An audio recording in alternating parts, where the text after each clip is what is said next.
Hola, genios, ¿cómo estamos el día de hoy? Bueno, el día de hoy iniciamos con una pregunta y la pregunta es esta. ¿Dios ha dejado de querer algo que quiso? Amén, me explico. ¿Dios ha dejado, ya no quiere algo que quiso antes? ¿O será que Dios queriendo algo siempre lo quedará? ¿Dios logra todo lo que se determina? ¿O en algún momento llega a fallar? Eh, con la primera pregunta, el tema se trata de la voluntad. Y eso hay que tener mucho cuidado cuando tocamos la voluntad de Dios.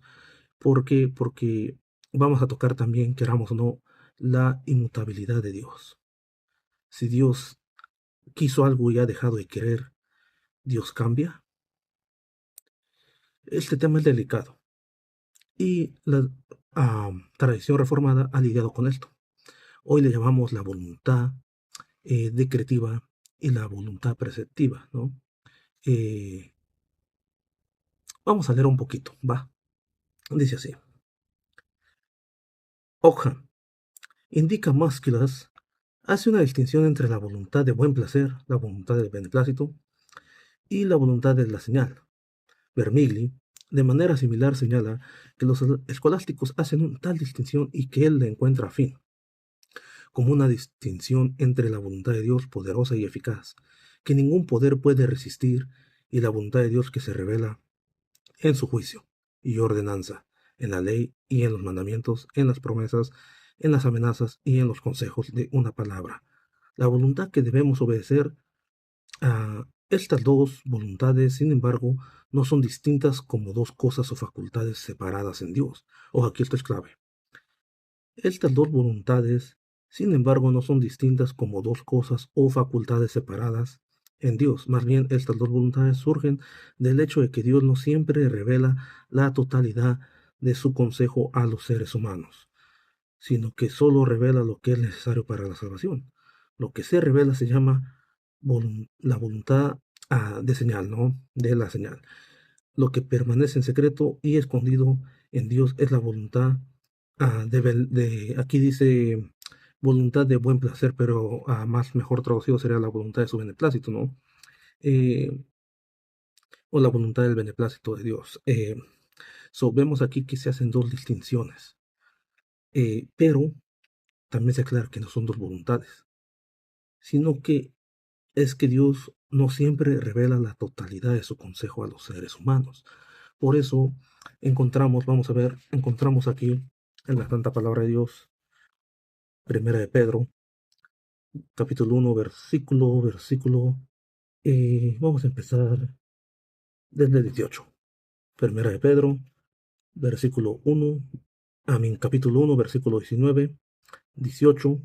El 18 dice así, sabiendo que no con cosas corruptibles, oro o plata, habéis sido librados de la conducta estéril heredada por traición, sino con la preciosa sangre de Cristo, como de un cordero sin defecto ni mancha, previsto antes de la creación del mundo.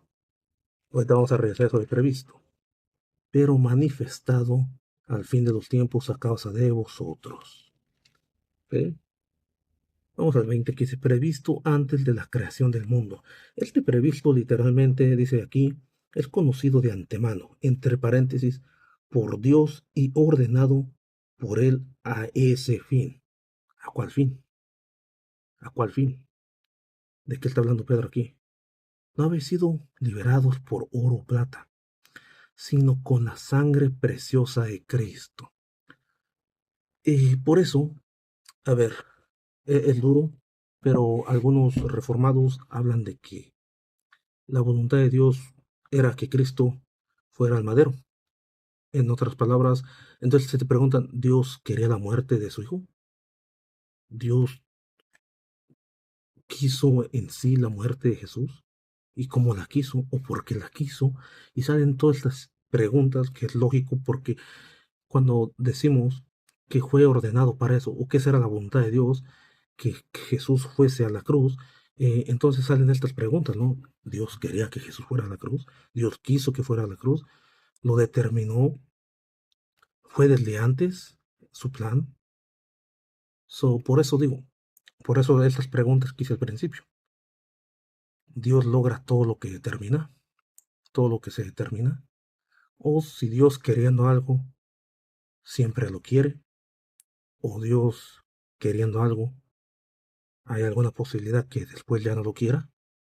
Y ahí nos metemos en un problema si decimos que sí, ¿no? Porque estamos hablando, tratando el tema de la voluntad, pero que involucra, queramos o no, la inmutabilidad de Dios. Nada, genial, Dios bendiga. Disculpen, ya es muy noche por aquí, pero tengo los ojos ya bien rojos, ya tengo sueño, pero no tengo otro tiempo para hacer algún tipo de video, ya que durante el día estoy muy ocupado. Mi esposa va mejorando, gracias a Dios, mi esposa va muy bien, pero hay que cuidarla, ¿no? Hay que cuidarla. Y gracias a todos por sus oraciones. Dios los bendiga, un fuerte abrazo. Y como dijo mi ex, terminamos.